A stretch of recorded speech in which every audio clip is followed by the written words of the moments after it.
చెరుకు సాగు చేయండి, ఫ్యాక్టరీ ప్రారంభిస్తామని ప్రభుత్వ పెద్దలు చెప్తుంటే ఫ్యాక్టరీ ప్రారంభించేందుకు చర్యలు చేపట్టండి, చెరుకు సాగు చేస్తామంటున్నారు రైతన్నలు. ఎవరికి వారే భిన్న వాదనలు వినిపిస్తున్న నేపథ్యంలో బోధన్ నిజాం షుగర్ ఫ్యాక్టరీ తిరిగి ప్రారంభమవుతుందా లేదా అన్న సందేహాలు ఇప్పుడు సర్వత్రా వ్యక్తమవుతున్నాయి. ఫ్యాక్టరీ తెరిపిస్తామన్న అంశం ఎన్నాళ్లు రాజకీయ హామీగా మిగిలిపోగా పునరుద్ధరిస్తామన్న కాంగ్రెస్ ప్రభుత్వ ప్రకటనతో రైతులు కార్మికుల్లో ఆశలు చిగురిస్తున్నాయి. నిజాం షుగర్ ఫ్యాక్టరీ పునఃప్రారంభంపై హెచ్ఎంటీవీ అందిస్తున్న ప్రత్యేక కథనం.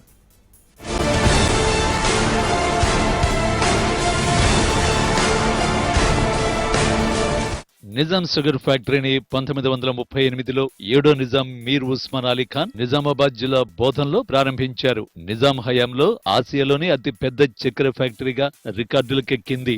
షక్కర్ నగర్ గా పేరొందిన ఈ ప్రాంతమంతా గతంలో కార్మికులకు చేతి నిండా పని కల్పించేది. పచ్చని చెరుకు పంటతో జిల్లా అంతా కళకళలాడేది. నిజాం షుగర్ ఫ్యాక్టరీ నెలకొల్పినప్పుడే యాజమాన్యం 16,395 ఎకరాల్లో చెరుకు పంట సాగు చేసేవారు. రైతులపై ఆధారపడకుండా క్రషింగ్ అవసరమైనప్పుడు ఫ్యాక్టరీనే చెరుకును సొంతంగా సాగు చేసేది. చెరకు సాగు కోసమే నిజాం సాగర్ ప్రాజెక్టును నవాబు నిర్మించారు. షక్కర్ నగర్ కేంద్రంగా 20 కిలోమీటర్ల పరిధిలో ఫ్యాక్టరీ భూములు విస్తరించి ఉండేవి. 14 డివిజన్ల ఫారాలు ఏర్పాటు చేశారు. ఆ తర్వాత ఉమ్మడి ఆంధ్రప్రదేశ్ రాష్ట్రంలో బోధన్లో ప్రధాన యూనిట్ తో మొదలైన ఈ పరిశ్రమ ఉమ్మడి రాష్ట్రంలో మెదక్, నల్గొండ, అనంతపురం, కరీంనగర్ జిల్లాలను కలుపుకుని 7 యూనిట్లకు విస్తరించింది.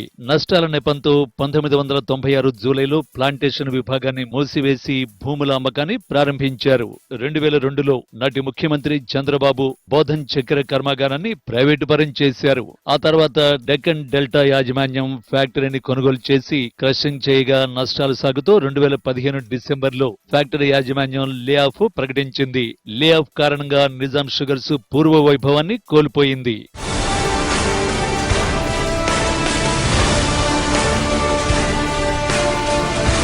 తెలంగాణ రాష్ట్రం వచ్చిన తర్వాత 100 రోజుల్లో ఫ్యాక్టరీ ప్రారంభిస్తామని అప్పటి సీఎం కేసీఆర్ మాట ఇచ్చినా ఆ కల నెరవేరలేదు. నిజాం షుగర్ ఫ్యాక్టరీని పునః ప్రారంభిస్తామంటూ పీసీసీ అధ్యక్ష హోదాలో హామీ ఇచ్చిన ప్రస్తుత సీఎం రేవంత్ రెడ్డి అందుకు తగ్గట్టుగా అడుగులు వేస్తున్నారు. నిజాం షుగర్స్ పునరుద్ధరణ కోసం రాష్ట్ర పరిశ్రమలు, ఐటీ శాఖ మంత్రి దుద్దిళ్ల శ్రీధర్బాబు నేతృత్వంలో ఏర్పాటు చేసిన కమిటీ ఇప్పటికే బోధన్, మెదక్, మెట్పల్లి ఫ్యాక్టరీని సందర్శించారు. సీఎం రేవంత్ రెడ్డి ఆధ్వర్యంలో కమిటీ సమావేశమై ఫ్యాక్టరీని తిరిగి తెరిచే అంశంపై సుదీర్ఘంగా చర్చించింది. అనంతరం బోధన్, మెట్పల్లి, మెదక్లలో రైతులు, కార్మికులతో సమావేశాలు నిర్వహించారు.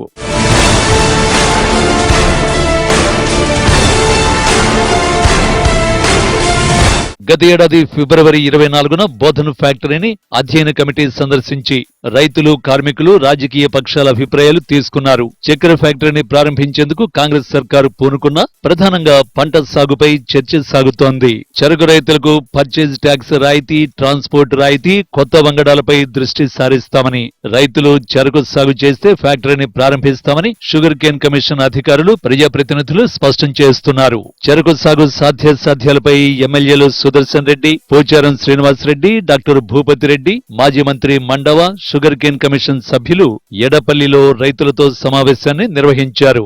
రైతులు చెరకు పంట సాగు చేస్తే షుగర్ ఫ్యాక్టరీని పునరుద్ధరిస్తామని నేతలు చెబుతుండగా ముందు ఫ్యాక్టరీని ప్రారంభిస్తేనే చెరకు పంట సాగు చేస్తామని రైతులు భీష్మించుకుంటున్నారు.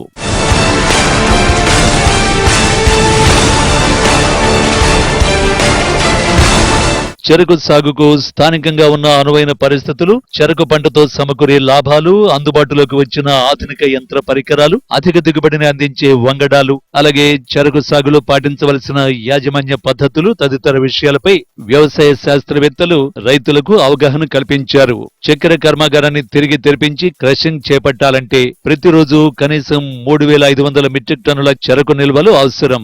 ఏడాదిలో 130 రోజుల వరకు గానుగా ఆడించాల్సి ఉంటుంది. 16,000 నుండి 18,000 ఎకరాల విస్తీర్ణంలో చెరకు పంట సాగు చేస్తే ఫ్యాక్టరీలో క్రషింగ్ జరపొచ్చని అంచనా. రైతులు చెరకు సాగుకు ముందుకొస్తే ప్రభుత్వ పరంగా అన్ని విధాలుగా తోడ్పాటును అందిస్తామని బోధన ఎమ్మెల్యే సుదర్శన్ రెడ్డి భరోసా కల్పించారు. ఫ్యాక్టరీ పునరుద్ధరణలో భాగంగానే పెండింగ్ లో ఉన్న సుమారు 190 కోట్ల రూపాయల బకాయిలను ప్రభుత్వం చెల్లించిందని ఎమ్మెల్యే అన్నారు. చెరకు ఫ్యాక్టరీకి అనుబంధంగా ఉన్న డిస్టిలరీ యూనిట్ ను కూడా తెరిపించే సంకల్పంతో ముందుకు వెళుతున్నామని ఎమ్మెల్యే వెల్లడించారు. ఫ్యాక్టరీని రిపేర్ చేసి ఇమీడియట్ నడిపిస్తాం, మీరు ముందుకు రండి, బాగా పెడతామని. అవసరమైతే మీ కోరిక మేరకు పక్కకు కూడా షిఫ్ట్ చేద్దాం. రైతులు ఏది ఇప్పుడు ఇమీడియట్ 2 monthsలో 2.5 monthలో స్టార్ట్ చేస్తాం. మీరు బాగా పెడితే ఇది రికవరీ వస్తలేదంటే షిఫ్ట్ చేస్తాం. ఎస్, ఇప్పుడు ఫ్యాక్టరీ రిపేర్ చేసి ఎంతసేపు నేను 1.5 monthలో చేపిస్తాం. మరి షుగర్ కేన్ కావాలి కదా. ఇప్పుడు కేన్ ఇస్తే నెక్స్ట్ ఇయర్ ఆ కేన్తోని ఇప్పుడు సీడ్ ఇయ్యాలి. రేపు మన కేను మొలకలే వస్తూ ఉన్నాయి. 5,500 ఎకరానికి వస్తున్నాయి. ₹2.20-30 ఒక మొలక అని చెప్తా ఉన్నారు. ఒక 12-13 వేలు అయితే ఎకరానికి. అవన్నీ మా దగ్గర ఆలోచనలు ఉన్నాయి. కూరగాయలకు ఎట్లా సబ్సిడీ ఇస్తున్నామో దానికి కూడా ఏదైనా ఆలోచిస్తాం.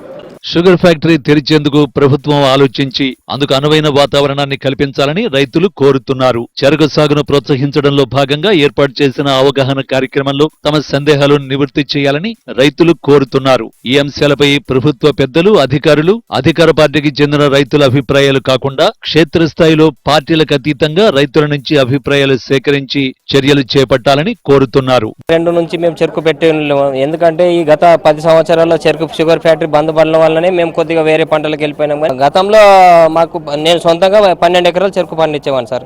2002 నుంచి 2014 దాకా మాకు చెరుకు ఉంది. 14 కాదు, ఇప్పుడు ప్రజెంట్ మా Hunsa, Mandana, Khajapur, belt area sir మాది. మంజిరే పరివాహక ప్రాంతం 30 గ్రామాలు. ఇప్పుడు ప్రజెంట్ 400 ఎకరాలు చెరుకు ఉంది సార్. అక్కడ నిజాం సాగర్ మాగి ఫ్యాక్టరీకి వెళ్తుంది. ఇప్పుడు ప్రజెంట్ 400 చెరుకు ఉంది. ఆల్రెడీ కటింగ్ అయితే ఉంది. ఇప్పుడు పెట్టడానికి కూడా ఇంకా సిద్ధంగా ఉన్నారు. సుమారు మా హూన్సా, మందాన, ఖాజాపూర్, సాలూరు మండలంలోనే 2,000 ఎకరాలు, 2,000 నుంచి 3,000 ఎకరాలు చెరుకు తోటలు పెట్టడానికి సిద్ధంగా ఉన్నారు. ఇప్పుడు ప్రజెంట్గా ఫ్యాక్టరీ మూలం ఏమంటే ఇప్పుడు వేరే ఫ్యాక్టరీ పంపిస్తే మాకు 200 నుంచి 300 రూపాయలు టన్నేజ్ మీద ఖర్చు వస్తుంది, కిరాయి ట్రాన్స్పోర్ట్. అదే మన సొంతంగా బోధన ఫ్యాక్టరీ ఉంటే 100 రూపాయలు, 150 రూపాయలు టన్ను ఖర్చు మీద వచ్చేస్తుంది ఇక్కడికి. సుమారు ఎకరానికి 60 టన్నులు అంటే 60 టన్నులు అంటే 18,000 నుంచి 20,000 దాకా ఎగస్ట్రా ట్రాన్స్పోర్ట్ పోతుంది రైతుల దగ్గర నుంచి. చెరుకు ఫ్యాక్టరీని తెరిచినట్టయితే దానికి కావాల్సిన ఇక్కడ రాష్ట్ర ప్రభుత్వం చేయాల్సినవి కొన్ని, ఇప్పుడు డ్రిప్ ఇరిగేషన్ ఉంది. రైతులందరికీ కూడా మేము డ్రిప్ ఇస్తాం. నాగళ్ళు, పెద్ద నాగాళ్ళు వేసుకోవడానికి మేము అవకాశం ఇస్తాం. దానికి ఏదన్నా కొద్దిగా మేము అన్ని కావాల్సిన, ఇప్పుడు నాగళ్ళకు సంబంధించిన రైతులకు ఒక 80% సబ్సిడీ ఇచ్చేసి రాష్ట్ర ప్రభుత్వం ఇవ్వడానికి అవకాశం ఉంది. లోతు దుక్కులు దున్నినట్టయితే అదనంగా హీల్డ్ రావడానికి ఉంది. ఇప్పుడు 35 టన్నులు పండించే రైతులు ఇవాళ యువ రైతులు బోలెడు మంది వచ్చిండ్రు. వాళ్ళంతా యంత్రాలు వచ్చినాయి. ఇవాళ 50 టన్నులు 60 టన్నులకు తీసుకోవడానికి అది ఉంది. కాబట్టి ఒక వరి ఉన్నట్టయితే వరికి ఎప్పుడు కూడా నీరు ఎక్కువ అవసరం ఉంది. వరి ఇప్పుడు రేపు గడ్డగట్టి అది బిడుచుకుపోయినట్టు అవుతుంది. కాబట్టి వరి, చెరుకు 2 ఉన్నట్టయితే బాగా రైతులు దాని సంతోషంగా ఉంటుంది. ఇంకొకటి, మాకు వరి, చెరుకు తప్ప ఇంకా వేరే తోటలకు పోవడానికి నిజామాబాద్ జిల్లాలో చాలా అవకాశం లేదు. కాబట్టి ఈ ఫ్యాక్టరీను తెరుస్తారనే ఒక ఆశ అనేది మాకు కనిపిస్తుంది. వాంచ్ అయినటువంటి నిజాం షుగర్ ఫ్యాక్టరీని ప్రారంభిస్తాం, మీరు చెరుకు పంటను వేయండి అని రైతాంగానికి ఏదైతే ప్రభుత్వం తరఫున ఒక హామీ ఇచ్చేటట్టు ఈరోజు ఒక మీటింగ్ అనేది ఏర్పాటు చేసేయడం చాలా హర్షించదగ్గ విషయం. ఎందుకంటే మేము ఒక చెరుకు రైతు బిడ్డగా ఎన్నో ఏళ్ళ ఫ్యాక్టరీ కోసం కొట్లాడి అలసిపోయినటువంటి పరిస్థితుల్లో ఈరోజు రేవంత్ రెడ్డి సర్కార్, కాంగ్రెస్ పార్టీ ఏదైతే ఎన్నికల మేనిఫెస్టోలో హామీ ఇచ్చిన విధంగా ఈ నిజాం షుగర్ ఫ్యాక్టరీని పునఃప్రారంభించేటట్టు చర్యలు ఏదైతే తీసుకొస్తుందో దీనికి రైతాంగం అంతా హర్షిస్తూ ఉన్నారు. అలాగే రుణపడి ఉంటారు కూడా. సిద్ధంగా ఉన్నాం. మరి రైతులు కూడా ముందుకు రావాలని చెప్పేసి ఇవాళ మా స్థానిక శాసనసభ్యుడు సుదర్శన్ రెడ్డి గారు, మాజీ మంత్రి సుదర్శన్ రెడ్డి గారి ఆధ్వర్యంలో రైతులను పిలిపించి మాట్లాడడం అనేది జరుగుతుంది. ఇది చాలా హర్షణీయమైనటువంటి విషయమే. కానీ ప్రభుత్వం తరఫున విధి విధానాలు అనేది ముందు ఖరారు కావాలి. చెరుకు ప్లాంటేషన్ ఎప్పుడు చేయాలా, క్రషింగ్ ఎప్పుడు అవుతుంది, ఈ పెరగడానికి మనకు ఉన్నటువంటి స్థానిక వంగడాలు 9 నెలల నుంచి 12 నెలలు, 13 నెలలు వంగడాలు ఉన్నాయి. మరి గత నెలలో 2-3 నెలల కిందట అక్టోబర్లో ఈ ప్లానింగ్ ఉన్నట్టయితే అక్టోబర్, నవంబర్లో రైతులు ప్లాంటేషన్ చేయడానికి ముందుకు వచ్చేవారు. వచ్చే అక్టోబర్ లోపల 25 అక్టోబర్, నవంబర్లో క్రషింగ్ జరిగేది. ఇప్పుడు పెడితే ప్లాంటేషన్ జూన్లో పెట్టాలా. అప్పుడు 9 నెలల వంగడాలంటే షార్ట్ డ్యూరేషన్ పీరియడ్ ఉన్నటువంటి వంగడాలను తీసుకురావాల్సి వస్తుంది. మొత్తం మీద ప్రభుత్వం తరఫున విధి విధానాలు కనుక ముందు ప్రకటిస్తే రైతుల నుంచి స్పందన ఏముంటుంది అనేది మేము చెప్పగలుగుతాం.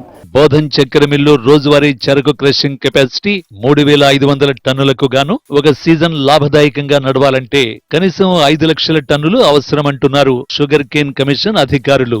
కనీసం 13,000 ఎకరాలలో చెరకు సాగు చేస్తేనే ఫ్యాక్టరీకి ముడి సరుకు అందుతుందని చెప్తున్నారు. ఇప్పటికే కోట్లాది రూపాయలు కేటాయించామని, ఎంత అవసరమైతే అంత ఇచ్చేందుకు ప్రభుత్వం సిద్ధంగా ఉన్నట్లు అధికారులు స్పష్టం చేస్తున్నారు.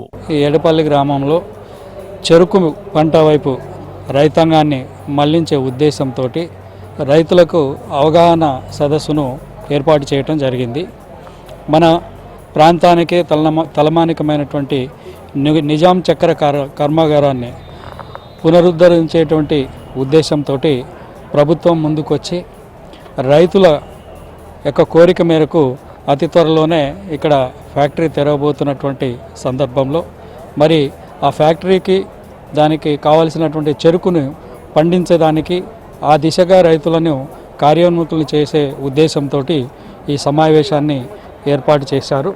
ఫ్యాక్టరీ మూతపడ్డాక చెరకు రైతులంతా ఇతర పంటల వైపు మళ్లారు. తిరిగి చెరకు పంట సాగు కోసం రైతులకు అవగాహన కల్పించి సాగుకు ప్రోత్సాహం కల్పిస్తే చెరకు సాగుకు రైతులు ముందుకొస్తారు. అప్పుడే బోధనకు తిరిగి పూర్వ వైభవం సాధ్యమవుతుందని స్థానికులు ఆశాభావాన్ని వ్యక్తం చేస్తున్నారు.